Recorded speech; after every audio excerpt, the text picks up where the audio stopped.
After the armistice, the guns went silent across Europe. But not in Berlin, where Germans were fighting Germans. News of the loss by the fatherland had come as a shock to Berliners, and now the old order was gone. In its place came chaos. The streets of what was once a quiet, conservative town became free fire zones. The nationalists of the extreme right battling it out with the communists of the extreme left. And out of this struggle emerged a new democratic state, the Weimar Republic. In the 20th century, after the First World War, the world's great metropolis of vice was Berlin. Berlin in the 1920s was the sex capital of Europe. Falling in love again, never wanted to. What a girl to do, can't help it. If you knew what to look for, you could find anything known to man in the sexual world was available on the streets of Berlin. On any given night, as many as 100,000 prostitutes walked the streets or worked the sex clubs across the city. There were all different whores with different kinds of makeup on the street. For instance, one was called Mutzi. Mutzis who were prostitutes who hung out on just one street, Mutzstrasse, and these were pregnant prostitutes. There were prostitutes who looked horrible, who had acid-scarred faces or hunchbacks or were lame or crippled. These were called grasshoppers. You had mother and daughter teams on one street that dressed exactly alike. Here in Berlin, sex for sale offered every sort of perversion or fetishism imaginable. There was not a sexual appetite that could not be satisfied in this city. There were clubs where lesbians liked to whip schoolboys, and you'd find military officers sitting there with children sitting on their laps. So a lot of it was play acting, but there were quite a lot of people who also indulged in it. Berlin in the 1920s was the sex capital of Europe. Its very name became synonymous with perversion, debauchery, and creativity. Places that you hadn't noticed would turn into outrageous strip clubs. The basements of the restaurants would be homosexual or lesbian romper rooms and sex clubs. Every intellectual was leftish. The whole political right wing, which basically came from Munich, did not play any role in the beginning. The whole town was in the hands of leftish ideas. But outside Berlin, the right-wing nationalist movement was attracting scores of disillusioned Germans, including one obscure Austrian corporal by the name of Adolf Hitler. Hitler, like many of the right-wingers, hated this new Berlin, a city bursting with Bolsheviks, socialists, revolutionaries, and Jews. But in the early 1920s, Berliners had more immediate concerns. By 1922, inflation was spiraling wildly out of control. People would be paid in the morning and have suitcasefuls of banknotes, and they would have to then run to the shops because in the time between being paid and the time when they bought their goods, their food, the prices would have risen. Berlin was in a state of total chaos. Hundreds of thousands of dispossessed, starving in the streets, and at the same time, you had very rich people. So you got on the one hand the poor eating turnip soup, the butchers selling crows, squirrels, even rats, and on the other side, people who could afford it eating the most sumptuous meals like they never paused for thought. With virtually every currency in the world more valuable than the German mark, foreign tourists flocked into the city to take advantage of the cheapest sex on the continent. $10 in American money could buy you anything you wanted. Every possible sexual taste was catered for. Hausfraus became harlots, teenagers turned tricks, and Papa became a pimp. When you have unemployed, you also have an increase in sex workers. But it wasn't just Berliners.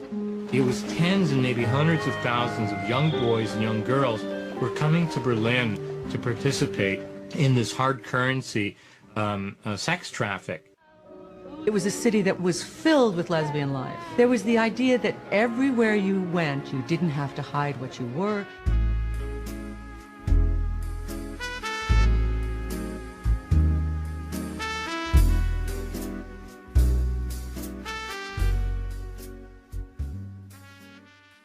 When it came to sex, Marlene Dietrich could be omnivorous. As long as she found them attractive, she couldn't care less if her lover was a man or a woman.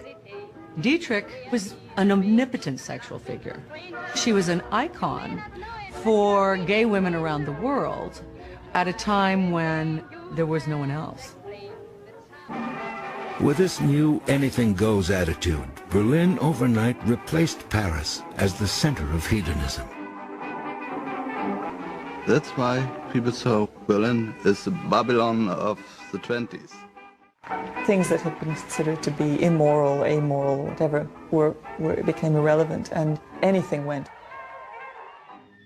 Drugs were readily available in Berlin. Every variety of drug, morphine, cocaine, opium. The morphine and the cocaine you could probably get prescribed by your local doctor or pharmacist. Opium was widely available, and also drugs were used in sexual science. Sexual scientists were very interested in the effects of, for instance, morphine would have on the orgasmic rate of a lesbian. So there was a complete scientific culture.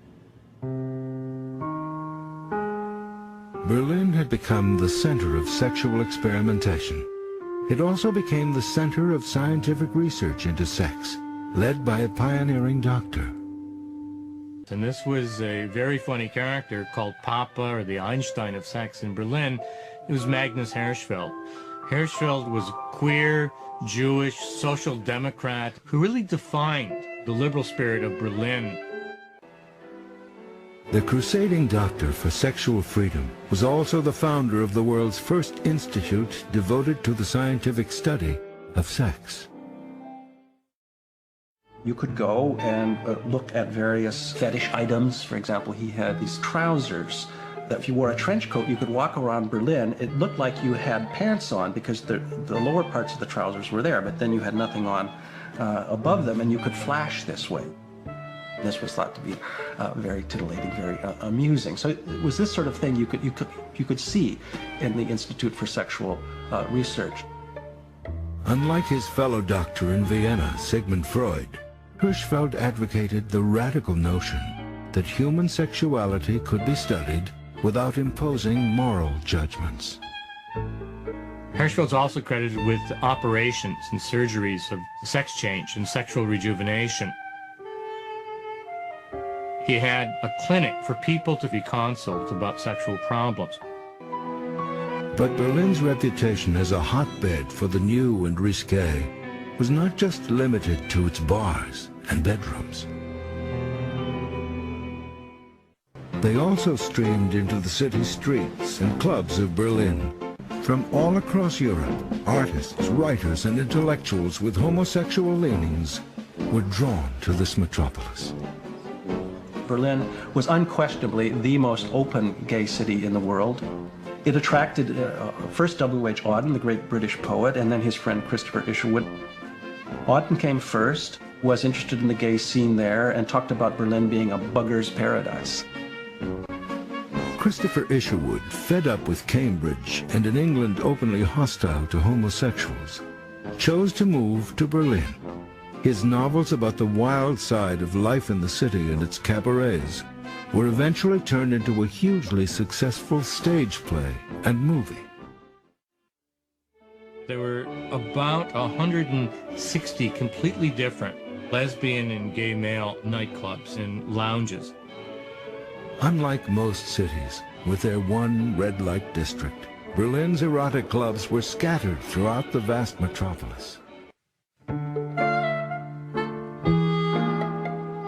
Bizarre sexual fantasies of domination were turned into works of art, while they would indulge in a wide variety of strange sexual experiments involving violence and death, all in the name of art. In 1928, a Nazi propaganda sheet denounced Berlin as a melting pot of everything that is evil. When Goebbels got off the train in 1926 to take over the city, he found the Nazis could scrape together maybe 200 members. And the communists at that point had about 250,000. And they didn't particularly take to a group of people who came in from outside and said that everything that the city had stood for was all of a sudden to be abandoned or to be considered decadent or to be pushed aside. Hitler had personally appointed him to go to Berlin. It looked at the time like an impossible mission. He was a good choice for the Nazis because he understood the city. It was he who was designated to turn the city from a bastion of communism, a red city, into a brown one, that is a bastion of the Nazis. This was a difficult proposition. Berlin to them was foreign territory. They shared the typical provincial conservative Germans' notion about Berlin as a decadent place. It was too avant-garde. They hated the place. Berlin was in an upheaval. Street fights were common. Unemployment was worsening. And then, on January 30th, 1933, Hitler was appointed Chancellor of Germany. He made it clear what his plans for the city were. What is ugly in Berlin, we shall remove.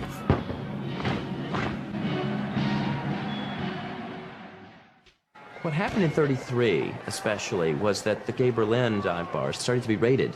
Those things were allowed to kind of exist under the radar for up until 1933, really. The Nazi police started paying attention to the dive bars. They were harassing the customers. They were closing them down.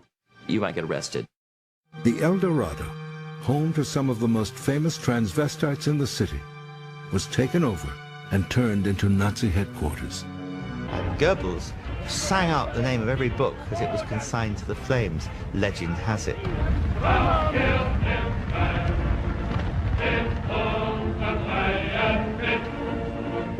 The exodus was almost immediate.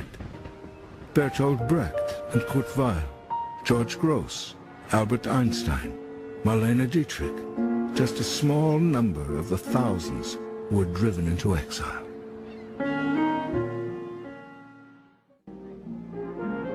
Berlin, for a short 14 years, had been a crucible of history, brimming with a volatile mix of sex, arts, and politics, laced with disillusionment and spiked with decadence.